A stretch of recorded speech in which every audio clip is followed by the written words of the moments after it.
Il n'était pas censé survivre. Pas lui. Pas ce petit-là. Les 3 autres de la portée étaient nés vigoureux, bruyants, voraces. Icaro, lui, était sorti le dernier, silencieux, les yeux fermés plus longtemps que la normale. La tigresse l'avait léché pendant de longues minutes avant qu'il ne réagisse. Le garde forestier Vikram Singh, en poste à la station de Tala depuis 11 ans, avait noté dans son carnet, 4e petit chétif. Probabilité de survie faible. Il avait tort. Ce que Vikram Singh ne pouvait pas savoir ce soir-là, c'est que ce tigron silencieux allait devenir la créature la plus redoutée des plaines boisées du Bandhavgarh. Que son nom, donné en plaisantant par un guide local, serait prononcé avec quelque chose qui ressemble à du respect par des biologistes du monde entier. Que pendant 7 ans, aucun mâle, aucune coalition, aucune force de la nature ne réussirait à lui prendre ce qu'il avait conquis. 7 ans. Dans un monde où la durée moyenne de règne d'un tigre mâle est de 26 mois, 7 ans est un chiffre qui appartient au mythe. Mais cette histoire ne commence pas par la légende. Elle commence par la boue, la faim et une nuit où tout avait failli s'arrêter. Si cette histoire vous captive, abonnez-vous dès maintenant. Ce que vous allez entendre ne ressemble à aucun autre récit de la jungle. Les plaines boisées du Bandhavgarh, dans le Madhya Pradesh central, ne ressemblent à aucun autre endroit sur Terre. Ce n'est pas la jungle dense et verticale que l'on imagine. C'est un monde de transition, des forêts de salles au tronc droit comme des colonnes qui s'ouvrent brutalement sur des prairies herbeuses dorées, traversées de rivières saisonnières aux rives de la Territe rouge. La lumière y est particulière, filtrée le matin par les cimes, aveuglante à midi dans les clairières, orange et violente au crépuscule quand les cersaxis descendent boire par centaines. C'est un territoire d'une richesse écologique exceptionnelle. Et précisément pour cette raison, c'est un territoire que tous les tigres du secteur convoitent. Les plaines centrales de Bandhavgarh, environ 400 km² autour du lit de la rivière Charanganga, sont ce que les biologistes appellent une zone noyau de premier rang. Les proies y sont denses. L'eau y est permanente. L'accès y est disputé en permanence.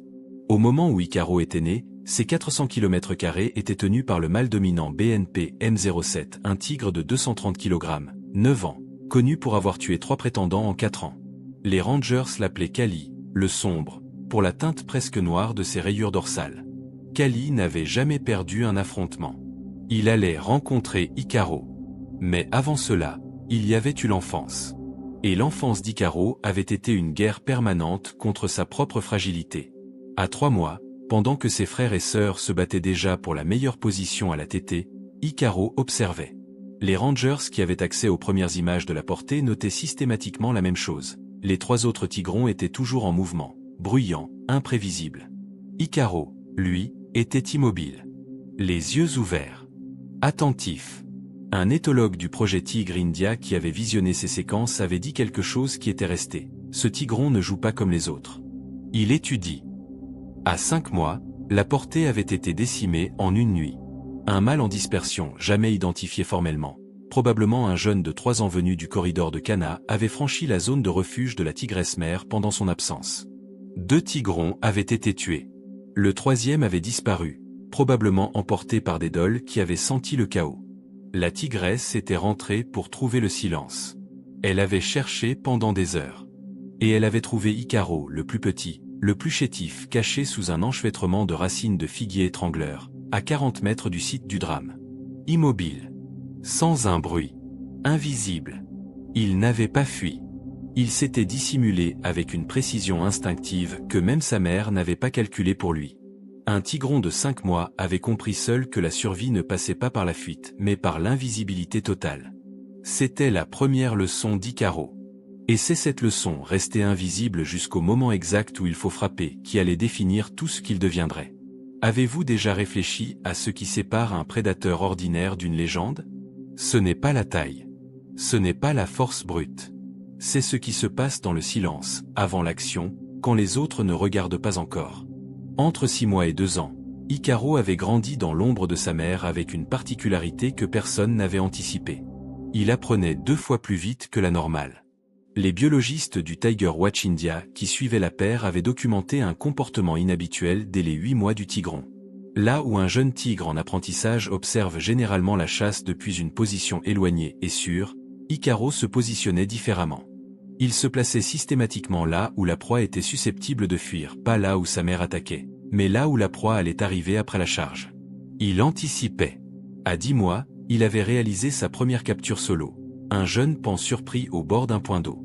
Rien d'exceptionnel en soi, les jeunes tigres commencent par les proies faciles. Mais ce qui était exceptionnel, c'est la méthode. Icaro n'avait pas chargé.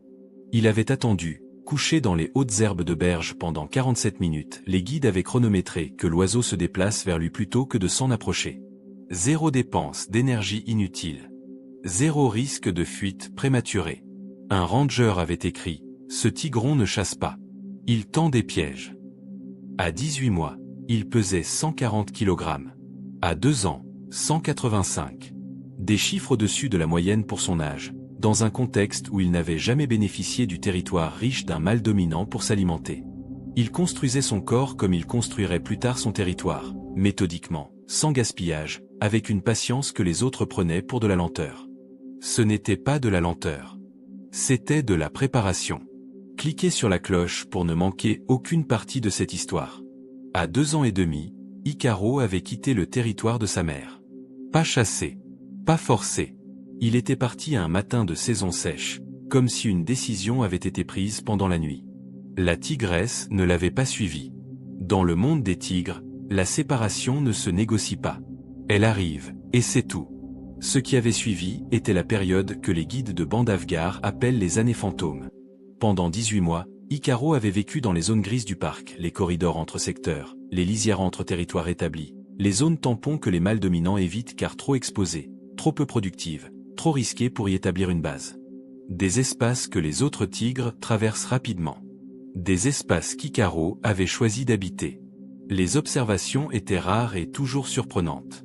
Un guide repérait ses traces dans la boue rouge d'un gué, des empreintes d'une largeur inhabituelle pour un animal de son âge, indiquant une masse corporelle déjà exceptionnelle.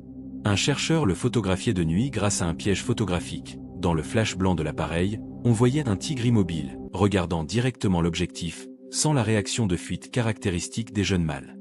Un forestier relevait ses marques de griffes sur les troncs aux frontières des territoires établis, systématiquement placées plus haut que celles des mâles dominants en place, un signal délibéré de taille et de présence. Il étudiait les territoires des autres avant de choisir le sien. Pendant 18 mois, Icaro avait cartographié mentalement chaque secteur du Bandhavgarh. Les points d'eau permanents. Les axes de déplacement des cerfs axis en saison sèche. Les zones de concentration des gaures en mousson. Les angles morts dans la patrouille de chaque mâle dominant. Il ne cherchait pas simplement un territoire disponible. Il cherchait le meilleur territoire. Et il cherchait la faille dans la défense de celui qui le tenait. Ce territoire, c'était les plaines centrales de la Charanganga. Et la faille, c'était Kali. Dites-nous dans les commentaires, pensiez-vous qu'un tigre pouvait élaborer une stratégie sur 18 mois? Kali était un mâle impressionnant. 230 kg, 9 ans en pleine force, une crinière de cicatrices qui racontait une décennie de batailles gagnées. Il patrouillait son territoire avec la régularité d'une horloge. Les rangers pouvaient prédire ses déplacements à 2 heures près. Nord le matin, rivière en milieu de journée, lisière est au crépuscule. C'était sa force. C'était aussi sa faiblesse. La prévisibilité est une vulnérabilité. Et Icaro l'avait compris. La première incursion avait eu lieu un soir de février, dans l'angle sud-ouest du territoire de Kali, la seule zone que le mâle dominant ne patrouillait jamais après 16 heures parce qu'elle était éloignée de ses points d'eau habituels. Icaro y avait tué un sambar, mangé sur place, marqué 3 arbres autour de la carcasse, et disparu avant l'aube. Kali avait trouvé les marques le lendemain. Il avait répondu par un marquage intense sur un rayon de 2 km. Message reçu. Icaro n'était pas revenu au même endroit. La deuxième incursion avait eu lieu 2 semaines plus tard, dans l'angle nord-est, l'autre angle mort du territoire. Même méthode. Tuer, manger, marquer, disparaître. La troisième incursion avait eu lieu au centre du territoire. En plein jour. Ce n'était plus du braconnage territorial. C'était une déclaration. Les guides qui avaient observé Kali pendant cette période notaient quelque chose d'inhabituel dans son comportement. Il rugissait plus souvent, mais ses rugissements avaient changé de nature. Moins de profondeur dans le registre bas, le registre de la domination tranquille. Plus d'urgence dans le registre aigu, le registre de l'inquiétude. Kali savait qu'il y avait quelqu'un dans son territoire. Mais il ne savait jamais où. Et ne pas savoir où est le commencement de la peur, même pour un tigre de 230 kg. En combien de temps pensez-vous qu'un territoire peut basculer sans qu'un seul combat décisif ait lieu? La réponse, dans le cas d'Icaro, est 4 mois. 4 mois d'incursions invisibles, de marquage stratégique, de présence fantôme qui avait progressivement reconfiguré la carte mentale de Kali. Sans jamais l'affronter directement. Sans jamais prendre de risques inutiles. Icaro avait rétréci le territoire effectif de Kali de l'intérieur, poussant le mal dominant à concentrer ses patrouilles autour de son noyau central, abandonnant progressivement les périphéries. Quand la confrontation directe avait finalement eu lieu, elle n'avait duré que 8 minutes. Pas parce qu'Icaro avait gagné facilement, mais parce que Kali n'était plus le même tigre qu'au début. 4 mois de stress chronique, d'incertitude permanente, de territoire qui rétrécissait avaient entamé quelque chose dans ce vieux mal que la force brute seule n'aurait pas atteint. Icaro l'avait brisé psychologiquement avant de le battre physiquement.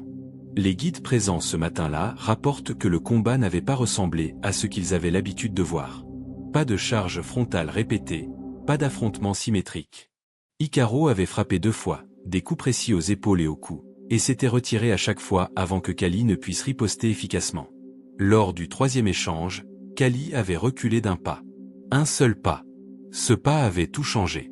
Dans le code des prédateurs, reculer c'est reconnaître.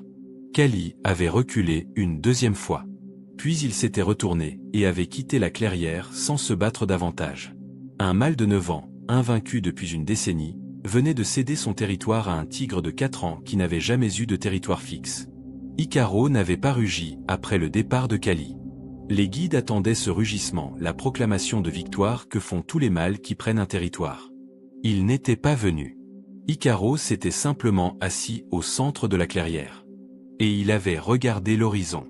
Comme s'il l'avait toujours su. Abonnez-vous maintenant. La suite de ce règne est encore plus extraordinaire.